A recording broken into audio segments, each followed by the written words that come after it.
ces impuretés lorsque nous avons accompli nos besoins. Là est l'avis de ces trois imams. Et Inch'Allah, plus tard dans le livre, les preuves, etc. vont suivre à l'aide des hadiths. Ici, c'est juste pour clarifier que nous expliquons légèrement, très brièvement, et plus tard, cela viendra plus en détail. Alors qu'Imam Abu Hanifa, rahmatullah alayh, il est d'avis qu'il y a une petite explication. Lorsque nous avons accompli nos besoins, si les impuretés qui ont souillé notre corps sont inférieures à ce qu'on appelle le dirham, à l'époque c'était la pièce de 5 francs, on dira ici plus simplement, si ces impuretés sont plus grandes que l'intérieur de la paume de la main, on va dire une pièce de 2 euros à peu près, l'intérieur de la paume de la main, si cela est inférieur à cela, alors il sera préférable de nettoyer ces impuretés. Attention, lorsqu'on dit préférable, cela ne veut pas dire qu'on a le choix. Si on veut le faire, on le fait. Si on ne veut pas le faire, on ne le fait pas.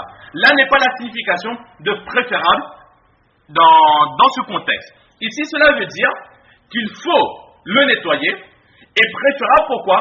Parce que si avec ces impuretés, nous avons accompli la prière, alors cette prière sera considérée comme makruh tanzih. C'est-à-dire une prière, elle sera acceptée par Allah, c'est-à-dire l'obligation qui repose sur nos épaules.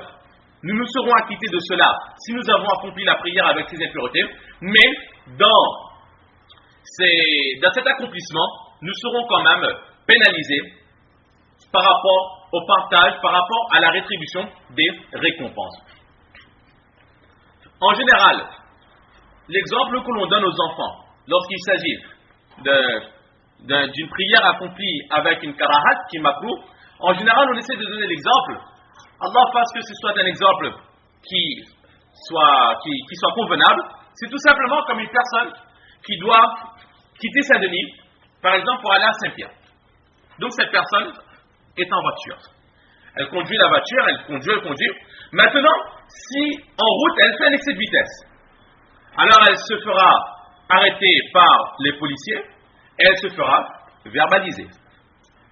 Une fois le procès verbal obtenu, une fois pénalisée, cette personne continuera sa route et arrivera à Saint-Pierre. Dans cette affaire, cette personne quitte Saint-Denis et elle arrive à destination, mais elle arrive à Saint-Pierre. Mais en arrivant à Saint-Pierre, elle n'arrive pas les mains vides, elle arrive avec une amende, parfois très chère, qu'il faut payer. Alors, vaut mieux arriver à Saint-Pierre en roulant lentement sans procès verbal que rouler vite et devoir payer un procès verbal. De la même façon, lorsque l'on fait le namaz, qui est makruh tanzih, cette obligation qui est sur nous, au jour du qiyamah, Allah, s'il a accepté cette prière, ne nous dira pas pourquoi est-ce que tu n'as pas fait ce namaz. Parce que cette prière, nous l'avons acquittée. Cette obligation qui était sur nos épaules, nous nous sommes acquittés de cette obligation. Mais de notre côté, nous, si Allah, il ne nous donne pas de récompense pour cette prière, alors ce ne sera que de notre faute, car notre prière était makruh. Maintenant, Imam Abu Hanifa, rahmatullah alayh, il dit que si ces impuretés sont équivalentes à la pièce de 2 euros, l'intérieur d'une paume de la main, alors il sera à ce moment wajib de nous purifier de cette impureté. Wajib, ici donc toujours obligé, mais par rapport à la prière, si nous accomplissons ces prières, cette prière sera toujours acceptée, mais cette fois avec une karahati tahrimi. Nous serons acquittés de cette prière, mais dans notre prière, nous aurons commis un grand péché, un grave péché. Là, nous allons toujours à Saint-Pierre, mais en plus de faire un excès de vitesse, alors ou bien la personne, le conducteur, est en état d'ébriété, ou elle n'a pas de permis, elle n'a pas d'assurance, etc. Alors c'est une grosse amende et il risque aussi de perdre son permis par rapport à la faute qu'elle a faite.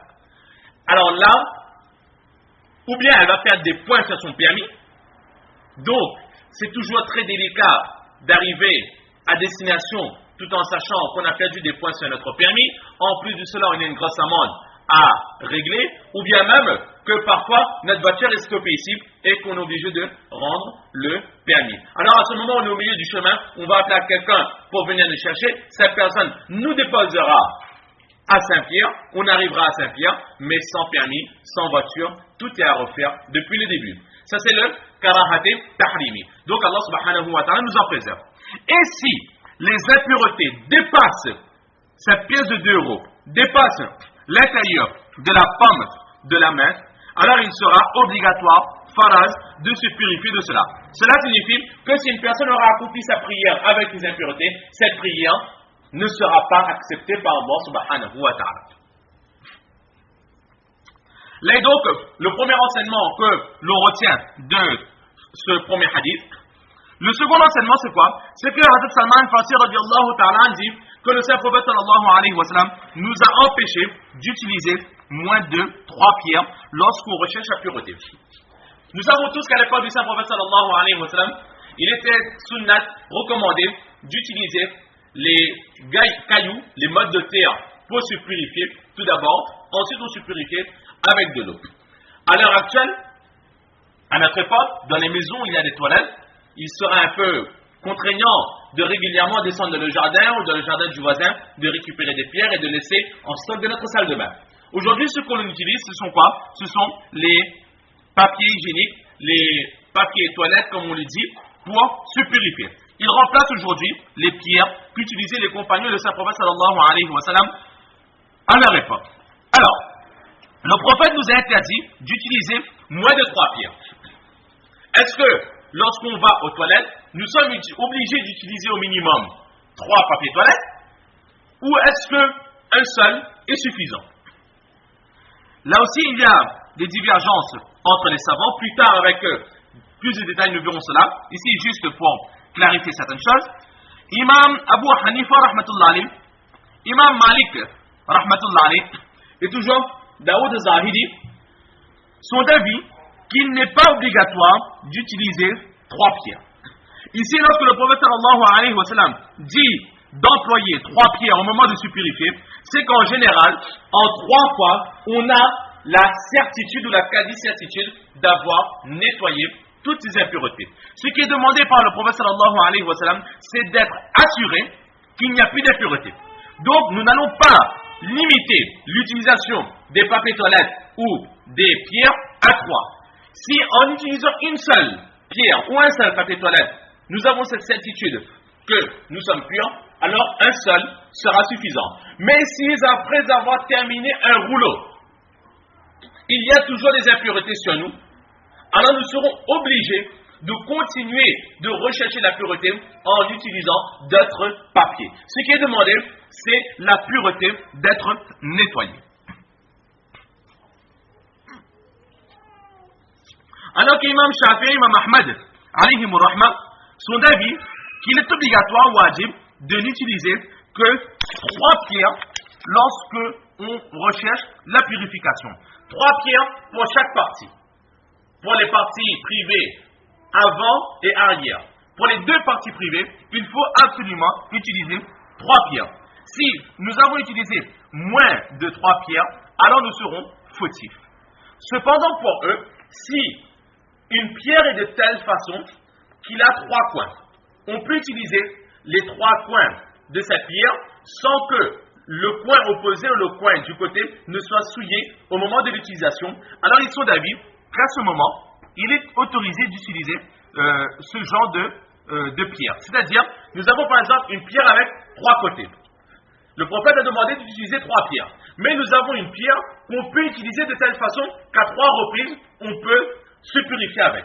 Alors cette seule pierre sera autorisée, mais il faudra absolument utiliser les 3 pierres. De la même façon, un papier toilette, on utilise une partie et dans son intégralité, il n'a pas été souillé, mais il y a toujours des parties pures. Alors, selon l'enseignement d'Imam Shafi'i, Imam Ahmad ibn Hanbal, rahmatullah alayhima, il sera autorisé d'utiliser ce même morceau de papier, mais utiliser les parties pures, qui n'ont pas été souillées. Là est donc leur enseignement.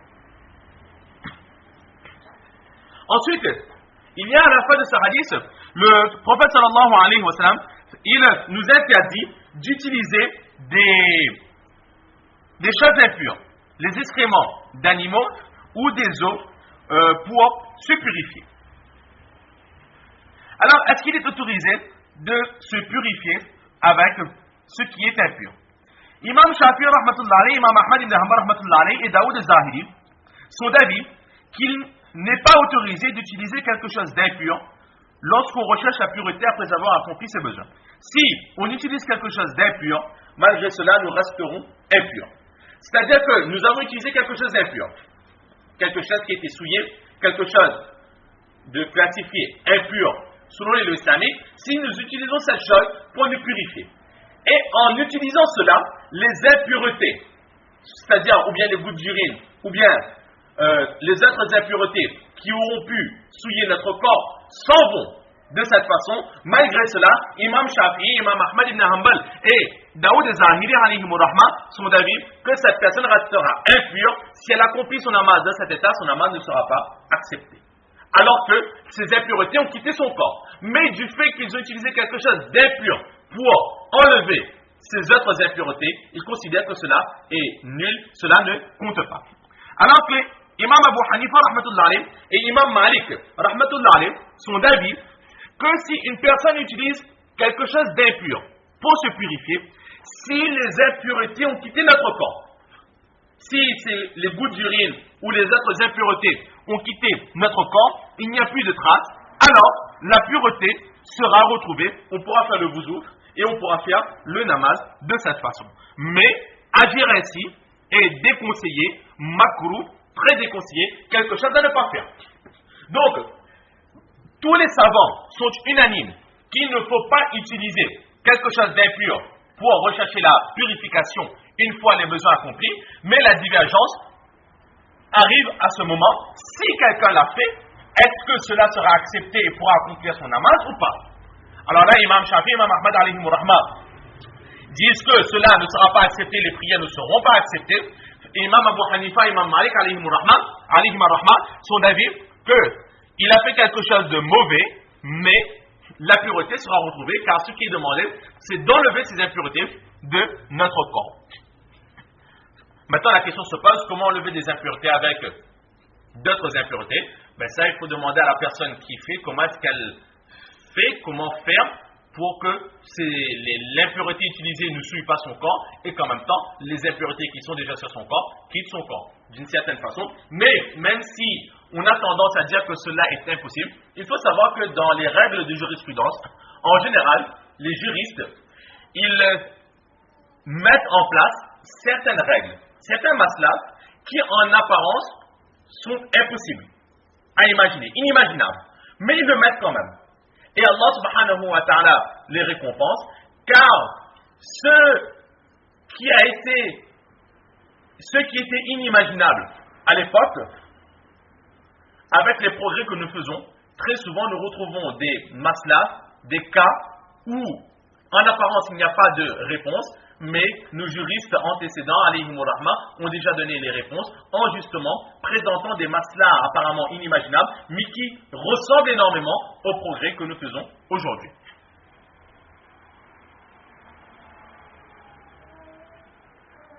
Donc, là est cette divergence au sujet de rechercher la pureté avec quelque chose d'impur, et Inch'Allah plus tard, l'imam Abu Dawud rahmatullah alayhi mettra en place un chapitre spécifique à cela.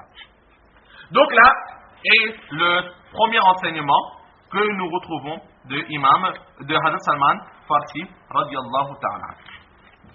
Aussi,